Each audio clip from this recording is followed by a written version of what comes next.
Assalamualaikum warahmatullahi wabarakatuh. Perkenalkan, nama saya Reski Cahaya Dewi dan teman saya bernama Saya Muhammad Farhan Mahnur.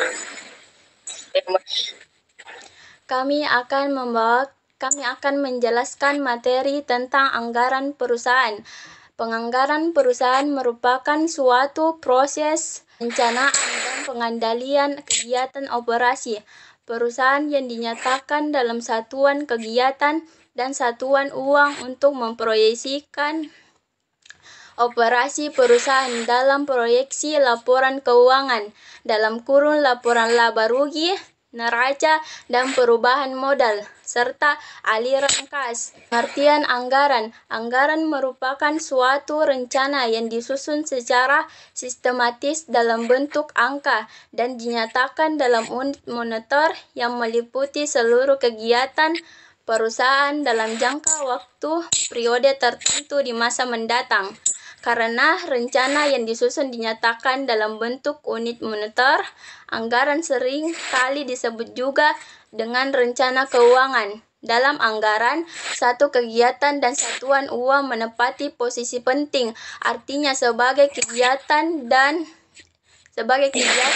akan dikuantifikasikan dalam satuan uang sehingga pencapaian efisiensi dan efektivitas dapat diukur dari kegiatan yang dilakukan. Secara lebih substansial, penganggaran merupakan komitmen resmi manajemen yang terkait dengan harapan manajemen tentang pendapatan, biaya, dan beragam transaksi keuangan dalam jangka waktu tertentu di masa mendatang. Baik, saya akan melanjutkan materi yang sudah dibacakan oleh Dewi. Kegunaan anggaran. Dalam praktiknya banyak yang mampu beroperasi tanpa membuat anggaran. Namun tanpa penyusunan anggaran, perusahaan akan kesulitan mengevaluasi kinerja, tidak mengoptimalkan efisiensi dan produktivitas, serta kurang dapat memanfaatkan keluasan usaha. Berikut ini manfaat penyusunan anggaran. 1. Adanya perencanaan terpadu. Anggaran perusahaan dapat digunakan sebagai alat untuk merumuskan secara rencana dan menjalankan pengadilan terhadap kegiatan perusahaan secara menyeluruh. Dengan demikian, anggaran merupakan suatu alat manajemen atau pengadilan. 2.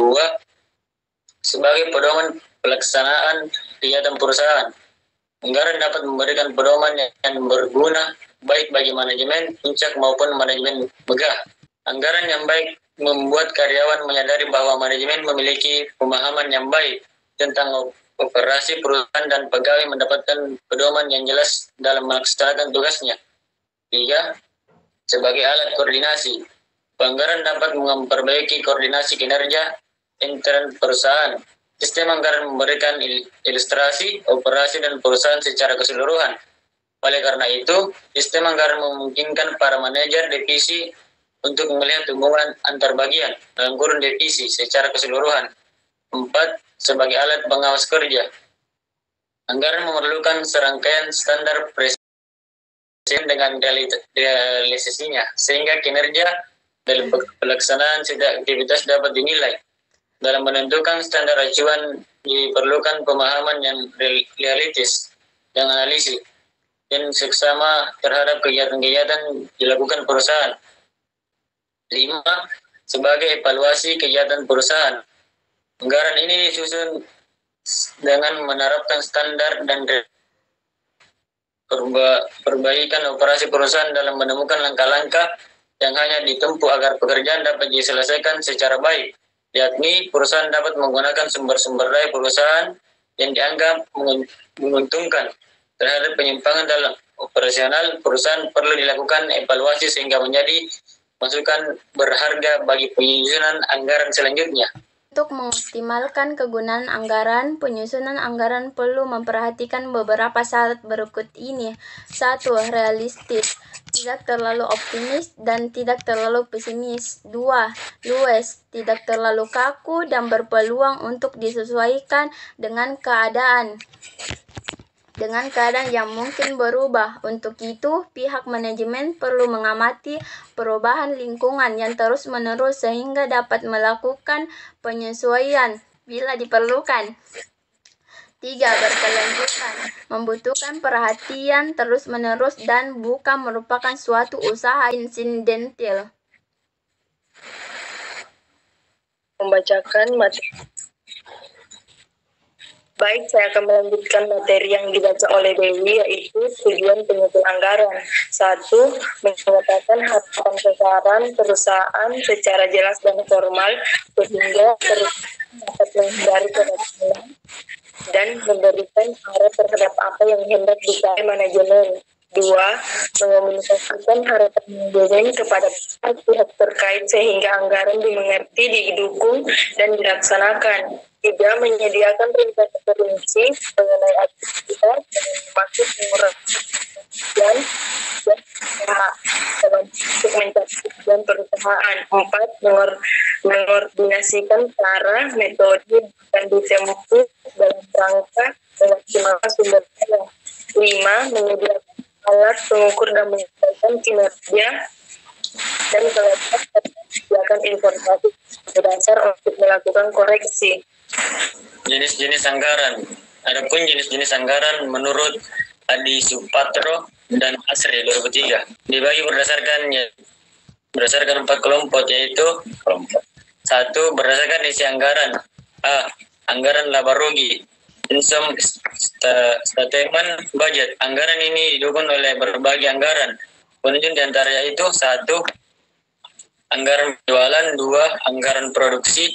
3. Anggaran bahan baku. 4. Anggaran tenaga kerja langsung. 5.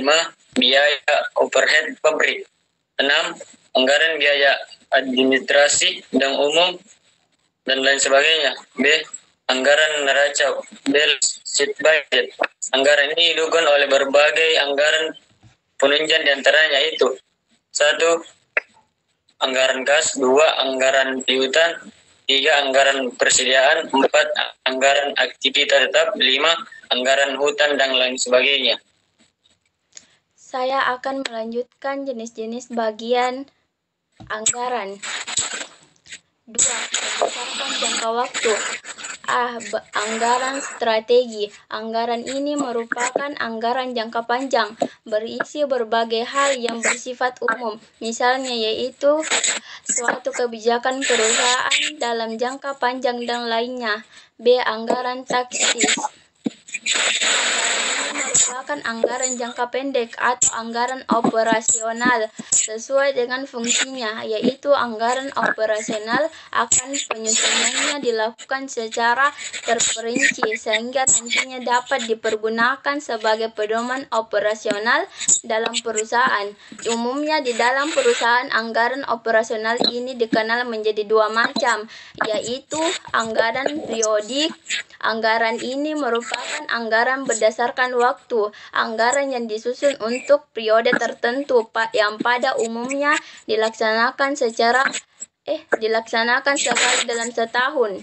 2. Anggaran kontinu merupakan anggaran yang disusun dalam jangka sangat pendek yang bisa berdasarkan waktu-waktu tertentu, misalnya 3 bulan, 4 bulan, 5 bulan. Nantinya jangka itu anggaran ini akan diajukan disesuaikan dengan situasi dan kondisi di dalam perusahaan. Baik, saya akan melanjutkan materi yang dibaca oleh Dewi, yaitu 3. Berdasarkan fleksibilitas. A. Anggaran tetap fixed budget merupakan suatu anggaran yang dalamnya penyusunnya berdasarkan atas satu tingkat kapasitas tertentu. B. Dengan variabel budget. Anggaran ini merupakan suatu anggaran yang disusun berdasarkan ATS interval, beberapa kapasitas tertentu di mana berbagai tingkat kapasitas tersebut mungkin dipergunakan dalam perusahaan. Berdasarkan kebutuhan anggaran. A. Anggaran komprehensif budget. Anggaran ini merupakan anggaran yang tersusun dengan lengkap dan menyeluruh, di antaranya meliputi seluruh aktivitas atau kegiatan perusahaan yang lengkap menyeluruh. Kegiatan perusahaan yang bersangkutan yaitu bidang marketing, produksi, keuangan, personalian, dan tertib administrasi. B. Anggaran parsial budget. Anggaran ini merupakan anggaran yang memiliki keterbatasan ruang lingkup, di antaranya meliputi bidang-bidang tertentu saja. Misalnya, perusahaan menyusun perencanaan di bidang produksi. Adapun alasan menggunakan jenis anggaran ini karena keterbatasan dana, tenaga ahli ataupun pertimbangan khusus perusahaan. Demikianlah beberapa hal yang bisa kita sampaikan. Bila kesalahan atau kekurangan mohon dimaafkan, karena kesempurnaan hanyalah milik Allah Subhanahu wa taala. Assalamualaikum warahmatullahi wabarakatuh.